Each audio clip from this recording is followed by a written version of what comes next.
तुमच्या मायचे शेंगुळे हाणले तुमच्या गावातले असून पहिल्या पंक्तीला जेवायला बसले का रताळे हो? पाहुण्याला कोण तुमच्या मायचा नवरा वाढाल का आता? पाहुणे काय म्हणतील? हिंगोलीचे लोक असेच येत. अरे कवा बुंदी पाहिली नाही का माय? जेव्हा तुम्ही भेटेल रे बुंदी बाप्पा सगळ्याला घरी पाठवून देते बकीट बकीट. का हालतान घ्यायले माय? वहिनी लय भुका लागली आता हो, म्हणून बसलो जेवायला. ते काय सांगू नको दिप्या मला. मी तर म्हणतो गावातल्या बसू द्या आणि पाहुण्याला वाढायला लावू आपण. त्या बापान पाहिलं होतं पाहुण्याला वाढताना. उठली का नाही पहिली पंगत अजून? बायाची पंगत बसवा रे, मला भूक लागली.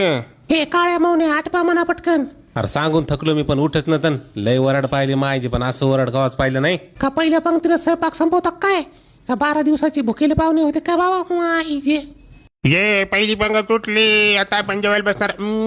आत्याबाई काळजी करू नका. बुंदी सगळी लपून ठेवली होती. वाडे सगळे आपलेच येतं. तेल म्हणलं होतं बुंदी संपली म्हणून सांगून द्या. आता पाहिजे तेवढी बुंदी खायची. तांब्या आणला असेल ना तुम्ही? तांब्यात भरून न्यायची बुंदी. हा नादच करायचा नाही.